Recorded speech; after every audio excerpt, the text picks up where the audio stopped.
How's it going, friends?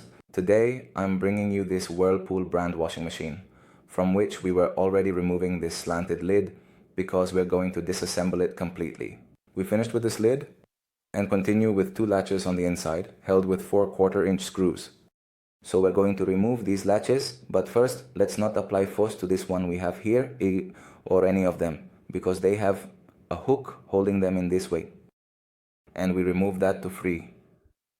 And see the other two strong hooks, which are the ones holding the top part, which are these right here. With a flathead screwdriver, we leverage it, and the top of this washing machine would be completely free. So we only have the other side left, and to pull, we start pulling. But this washing machine has the water spout, and when we start pulling it towards us, it starts getting tangled, stuck. Then we move it a bit, apply some pressure downwards to be able to completely remove the lid. So having moved the top part, it's ready. Now with a 5/16 screwdriver, we remove this one we have here. And then with the same 5/16 socket, we remove the two screws from the front panel. Okay? Now, after having removed those screws, we grab the panel, lift it a bit so it comes off the two hooks that we have down here. After that, with an adjustable wrench, we are going to remove the two screws that hold the base of the washing machine so that it doesn't move at all. Okay? So after that, it would be like this. We disconnect the motor cables and the capacitor, which are these we have here. Okay? Once that's done, we could tilt the drum forward a bit, but it's still held by the hose. The hose doesn't have any movement, so we can pull it towards us and cause damage. We remove the pump, which is done with these two clips, using a flathead screwdriver. We remove those two clips, and then with a pair of locking pliers or any pliers, we will remove the clamp from the tank, this one right here on top, so we can tilt the base forward. So it was like this. We just need to grab the base and move it a bit forward to be able to remove the broken drum. Okay? So let's continue with the agitator. We are going to remove the top part, the cap that covers the screw, and then with a 7/16 socket, we will remove the agitator screw. Okay? We remove that. And after doing that, well, here the screw broke. I'll show you what happened later. And we are going to remove this frame that is held with some clips, but this has to be done again with a flathead screwdriver because it's very tight, okay? After removing the frame, we will continue by loosening the tub, which is that special nut we have there. And you can also see how the screw ended up broken. This would be the wrench, and you have to hit it counterclockwise like any nut, and it would end up like this. But the soap causes all of these to solidify and stick. So after loosening the tub, loosening the nut, we will put that same nut back on and hit it with a sledgehammer, a hammer, or whatever we have, so it can come loose. But we leave it slightly unscrewed, a few threads out, so that once we hit it, it can start to separate the tub. So we hold it, apply some force forward while the other person hits, okay? And it would end up like this, completely free, detached. Sometimes it doesn't come off, sometimes you have to hit it quite a bit. So once that's done, now the tub is completely loose and we can take it out. And we will see the damage to the washing machine that corresponds directly to the tank. The tank is completely broken, okay?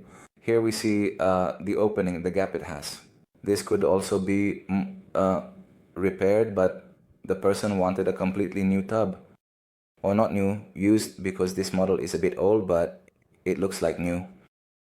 So we are going to continue removing this, but first we need to remove this nut we have here with little taps.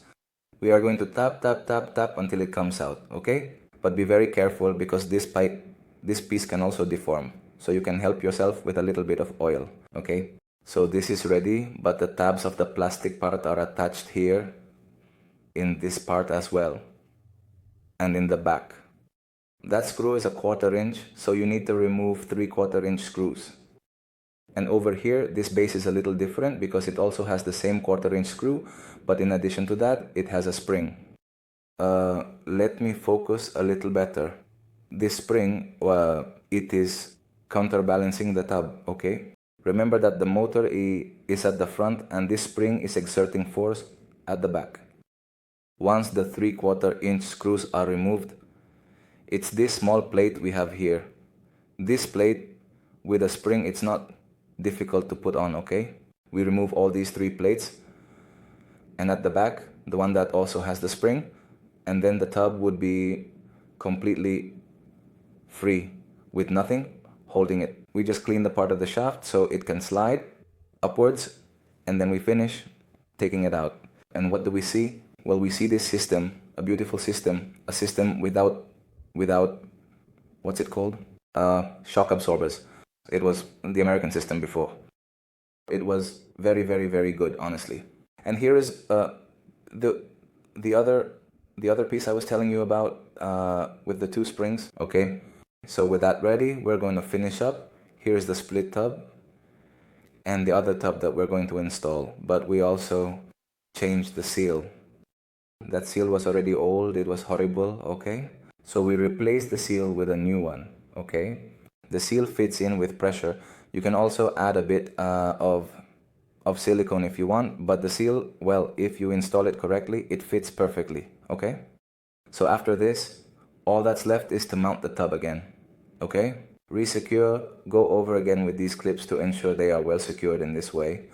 The 3 clips and at the back. It also needs to be ready with the corresponding spring. If this spring at the bottom sometimes breaks, so if it's broken, just make another small hole at the bottom of the black base and secure it again without any problem. So what's next? Next is to put back this piece that can deform. You can't hit it too hard or apply too much force. You have to try to make it as smooth as possible. And here it has 2 openings, and those openings need to fit into those 2 teeth that the transmission itself has, okay? So you gently tap it until it fits like this, okay? It would be completely fitted, okay? So now we just have to assemble the washer, assemble the tub, secure everything that is the frame with its clips, secure the agitator with the 7/16 screw. That screw broke, but we were able to fix it.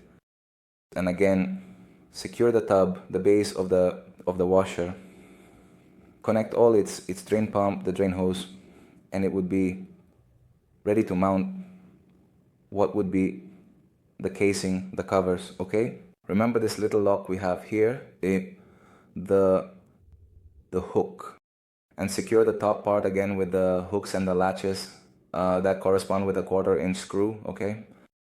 So let's finish assembling this and let's test this machine. Remember all the clicks, all the little hooks it has. Let's set it to fill in 14 minutes. Let's close it and wait for it to fill. And here it would already be filled, washing. Let's insert the car key so you can see it working, okay?